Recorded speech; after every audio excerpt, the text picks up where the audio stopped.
बहुत embarrassing situation है, specially as a मुस्लिम।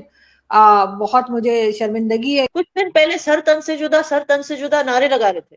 हाँ। आज जब किसी बेवकूफ ने जाके, किसी जल्लाद ने जाके सचमुच ही कर दिया, आज कह रहे नहीं इसको कोई नहीं सपोर्ट करता, इसको कोई नहीं एंडोर्स करता। तो हमारे यहाँ ये कहा जाता है कि जी इनका इस्लाम से कोई ताल्लुक नहीं है। नहीं, बिल्कुल इनका इस्लाम से ही ताल्लुक है, और इसीलिए ये सब कुछ कर रहे हैं। आप लोगों ने जो मदरसे बना रखे हैं पाकिस्तान और हिंदुस्तान में, और जिस तरह की तरबियत दे रहे हैं, जिस तरह का ब्रेन वॉश कर रहे हैं, जिस तरह की नफरत सिखा रहे हैं, उसके बाद यही कुछ होगा। इन टेररिस्ट की वजह से इस्लाम की बेइज्जती हो रही है, और हम एज मुस्लिम्स चुप हैं।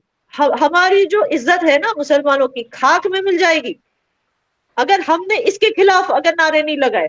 एक तो किसी तंजीम का किरदार, और दूसरा इसके अंदर आलमी लिंक्स, इंटरनेशनल लिंक्स जो हैं उनके ऊपर हम काम करेंगे, क्योंकि इस हवाले से आपको पता है कि तालिबान और अलकायदा जो हैं वो भी धमकी दे चुके थे नुपुर शर्मा वाले मामले के ऊपर, वो भी स्टेटमेंट्स दे चुके थे। और अब यहाँ के जो सीएम है उन्होंने भी कहा है कि हम फॉरेन लिंक्स जो हैं उन्हें हम तलाश करेंगे, इन दोनों अटैकर्स का किस मुल्क के साथ राब्ता था। जो उदयपुर का वाकया हुआ अभी, एक अनफॉर्चुनेट वाकया है मेरे ख्याल में। उसको किसी किस्म की सपोर्ट कोई भी इंसान हो, मैं कहता हूँ वो जो भी रिलीजन को फॉलो करता है या जो भी करता है, नहीं करना चाहिए। I will stop you here, ये मत बोलिए कोई सपोर्ट नहीं करता। नहीं मैं कह रहा हूँ नहीं करना चाहिए। कर रहा है, लोग कर रहे हैं तो ये हुआ है। मैं ये नहीं कहता मैं करना नहीं चाहिए। अब वो क्या हो रहा है पता है क्या, हिपोक्रेसी देखो कैसे सामने आ रही। कुछ दिन पहले सर तन से जुदा नारे लगा रहे थे। हाँ। आज जब किसी बेवकूफ ने जाके, किसी जल्लाद ने जाके सचमुच ही कर दिया, आज कह रहे नहीं इसको कोई नहीं सपोर्ट करता, इसको कोई नहीं एंडोर्स करता। तो क्यों नारे लगा रहे थे सर तन से जुदा?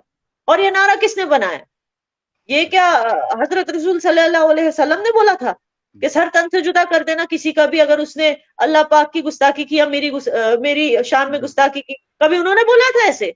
ये कौन खुद की मर्जी से? एक तो देखिए इसके दो इम्पैक्ट्स हैं। एक तो ये इस्लाम को बदनाम कर रहे हैं, दूसरा ये इंसानियत को बदनाम कर रहे हैं।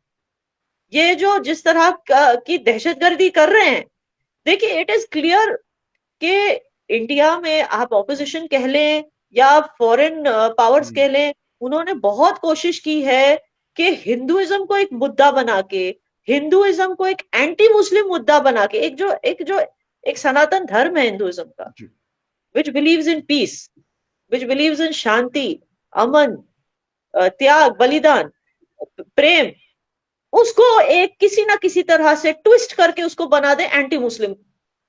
बिकॉज ये चीज तो सबको पता है, चाहे किसी ने कुरान ठीक से पढ़ा हो, चाहे किसी ने हदीसें ठीक से पढ़ी हो या नहीं पढ़ी हो, एक चीज तो सबको पता है, एक मुसलमान किसी पे हमला नहीं कर सकता, वो सबसे बड़ा कुबैर है। वो कहते हैं ना बहुत ही ग्रेव सिन है किसी को हलाक कर देना।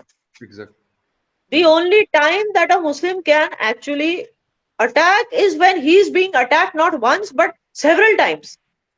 So to save himself or his family or to protect somebody, he can attack in retaliation only. He cannot attack. सिर्फ रिटेलिएट कर सकता है, अटैक नहीं। अब इनको दिखाना है ना कि भाई हम रिटेलिएट कर रहे हैं, ये सब दहशतगर्दी करके हम दहशतगर्द नहीं, हम रिटेलिएटर्स हैं, उनको दिखाना है ना। तो पहले इन्होंने जो किया, एक अच्छा सा नैरेटिव सेट किया कि भाई हिंदूज जो है वो एंटी मुस्लिम है।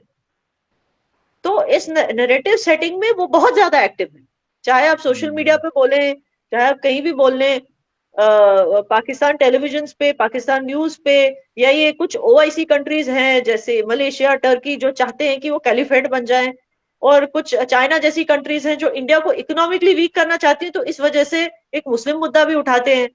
तो ऐसे और कुछ ऐसी कंट्रीज हैं जैसे यूएसए वगैरह, जो आप तो जानते हैं कि ये वेपन सेल में सबसे ज्यादा पैसा इनको वेपन सेल से मिलता है। वो तो चाहते हैं कि सब कॉन्टिनेंट में हमेशा जो है कॉन्फ्लिक्ट बना रहे, एक जोन, चाहे वो अफगानिस्तान हो, कहीं भी हो, या मिडिल ईस्ट में या इंडियन सब कॉन्टिनेंट में कॉन्फ्लिक्ट बना रहे रिलीजन को लेके, ताकि इनके वेपन सेल होते रहे। तो बहुत सारी चीजें हैं, और जो मेरे हिंदू भाई बहन है वो अकेले लड़ रहे हैं इन सब चीजों से, जैसे जूस लड़े थे, जैसे इजरायली लड़े थे।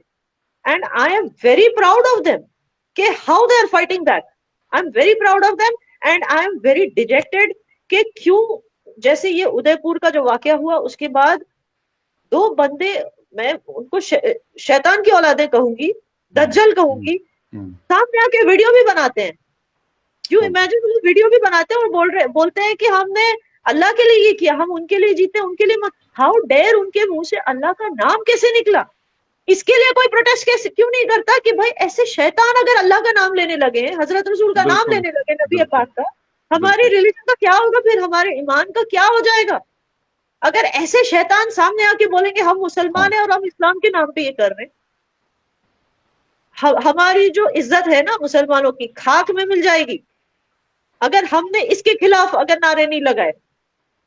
नहीं, ये याना जी बिल्कुल, ये आपकी बात में मैं आपसे 110% मैं आपसे एग्री करता हूं कि जब तक हम इन चीजों को बुरा नहीं कहेंगे, गलत नहीं कहेंगे, जितना हम रोक सकते हैं, अगर हम किसी का हाथ रोक सकते हैं तो हाथ से हमें रोक देना चाहिए, लेकिन एटलीस्ट बुरा तो कहना चाहिए, सपोर्ट तो कम से कम नहीं करनी चाहिए हम लोगों को। ये मेरे ख्याल में हम बेशक पाकिस्तान में रहने वाले हो, हिंदुस्तान में रहने वाले हो, या अमेरिका में रहने वाले हो, या कहीं और रहने वाले हो, अगर हमने इस चीज की सपोर्ट नहीं छोड़ी तो यकीन करें कि ये मसला जो है ना, मतलब ये बहुत खतरनाक हद तक जा सकता है। एक इंसान की जान जिस तरीके से ली गई। अच्छा, इस आदमी ने सपोर्ट किया, चलिए इस आदमी ने सपोर्ट कर दिया, बहुत अच्छा काम किया, आपने मार दिया। यही काम तो फ्रांस ने किया था, बड़े बड़े बैनर्स लगाए थे उन्हीं कार्टून्स के, तो मुस्लिम वर्ल्ड क्योंकि उधर फ्रांस में जाकर के कुछ नहीं कर सकता था, इसलिए चुप बैठ गए ये लोग, इंडिया में भड़का दिया।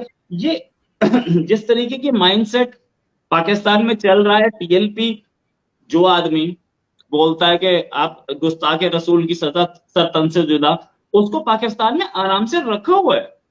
उसको ये नहीं बोला गया कभी भी कि भाई ये सजा जो है वो देना कोर्ट का काम है, आपका काम नहीं है, ये नारे आप नहीं लगा सकते कभी नहीं। तो अगर ऐसे माइंडसेट चलता रहेगा तो इसमें अब ये सिचुएशन बहुत ही खराब हो चुकी है, और इसके बाद ये सिचुएशन अब बिगड़ती जाएगी। इंडिया जितना झेल रहा है, इंडिया तो एक झेल रहा है, दो झेल रहा है, पाकिस्तान में हर महीने में 4-5 हो रहे हैं। भारत क्यों झेल रहा है? भारत इनको कोई कड़ी से कड़ी सजा क्यों नहीं देता? और देनी भी चाहिए इनको, क्योंकि किसी ने भी अगर ब्लास्फेमी किया भी हो तो उसको जान से मार देने का हक किसी को भी नहीं है, और ये कहीं नहीं लिखा हुआ कि इसकी सजा जो है वो सर तन से जुदा। ये इन्होंने अपने तौर पे कुछ नया कोई लेकर आए हैं पाकिस्तान में भी और भारत में भी, वरना ये चीज ना थी और ना होनी चाहिए। अगर किसी ने किया ठीक है, उन्होंने एक बात की थी और उसके ऊपर अगर किसी को कोई ऑब्जेक्शन था तो कह दिया गया, उन्होंने सॉरी भी कर लिया, और इस तरह की कई चीजें तो मुस्लिम्स खुद भी करते रहते हैं। फिर अगर जैसे मैंने पहले भी अपने किसी शो में बात की थी कि अगर यही चीज दूसरे रिलीजन के लोग भी जो है वो अडॉप्ट कर लें और वो भी यही कहें कि जी अगर आपने ब्लास्फेमी की तो सर तन से जुदा होगा, तो फिर तो किसी का सर बचेगा ही नहीं, क्योंकि मुस्लिम्स भी बहुत बार ब्लास्फेमी करते हैं और दूसरे रिलीजन्स के बारे में कोई भी उलट सुलट बात बोलते हैं, तो इसका तो मतलब है फिर सब तलवारें निकाल लें और एक दूसरे का सर काट दें। लेकिन भारत को जो है, भारत क्योंकि इस्लामिक कंट्री नहीं है, तो आपके ऊपर ये प्रेशर नहीं होना चाहिए कि इस तरह के लोगों को सख्त सजा ना दी जाए। आपको एग्जाम्पल सेट करनी पड़ेगी, आपको बताना पड़ेगा कि जी ये नहीं चलेगा आपके यहाँ। अगर आपने किसी की जान ली ब्लास्फेमी के नाम पे तो फिर आप बचेंगे नहीं, और ये नहीं कि जेल में डाल दिए जाएंगे, लटकाए जाएंगे। आपके साथ भी वही होगा जो आपने किया है, तब ये चीज कंट्रोल होगी। अगर आप डरेंगे जी मुस्लिम्स क्या कहेंगे, ओआईसी क्या कहेगा, फला क्या कहेगा, तो बस फिर ये झेलते रहिए। लेकिन अगर आप सख्त स्टेप लेंगे तभी बचेंगे। आज के बाद मेरे सामने से कोई आदमी दाढ़ी वाला गुजर रहा है, टोपी लगा रखी है, तो क्या मुझे ये डर नहीं होगा कि ये किसी को भी मार सकता है? ये मैंने ब्लैक लाइव्स मैटर देखा था, मुस्लिम लाइव्स मैटर देखा था, अब हिंदू लाइव्स मैटर ट्रेंड आ गया है। अरे तो ये ट्रेंड्स आ गए हैं, लेकिन हम लोगों को एक प्रॉब्लम है, हम लोग क्या करते हैं, कोई इंसिडेंट हो जाता है उसे कंडेम करते हैं और फिर उसके बाद अपना डिनर करके सो जाते हैं, फिर नेक्स्ट टाइम उस पर बात नहीं करते। आई विश के आपकी गवर्नमेंट इन लोगों के लिए कोई ना कोई ऐसी सजा जरूर, इनको ऐसी पनिशमेंट जरूर दे कि जिससे बाकी सब लोगों को भी सबक हो और दोबारा से हम इस किस्म की हरकत ना देखें। अभी भी जो कुछ हुआ है उस पर, जैसे मैंने स्टार्ट में कहा था कि एज अ मुस्लिम मैं बहुत शर्मिंदा हूँ और मैं बिल्कुल कंडेम करती हूँ इस तरह के एक्शन को। और जो लोग ये कहते हैं इस तरह के जो लोग दूसरों की जान लेते हैं और उसके बाद हमारे यहाँ ये कहा जाता है कि जी इनका इस्लाम से कोई ताल्लुक नहीं है। नहीं, बिल्कुल इनका इस्लाम से ही ताल्लुक है और इसीलिए ये सब कुछ कर रहे हैं। आप लोगों ने जो मदरसे बना रखे हैं पाकिस्तान और हिंदुस्तान में और जिस तरह की तरबियत दे रहे हैं, जिस तरह का ब्रेन वॉश कर रहे हैं, जिस तरह की नफरत सिखा रहे हैं, उसके बाद यही कुछ होगा। और उसके बाद ये मत कहिए कि जी ये इसका इस्लाम से ताल्लुक नहीं है। इसका इस्लाम से ताल्लुक है और बड़ा अफसोस है कि इस्लाम से इसका ताल्लुक है और इसको अब ठीक करने की जरूरत है। चाहे किसी जगह से भी काम शुरू किया जाए, लेकिन होना चाहिए।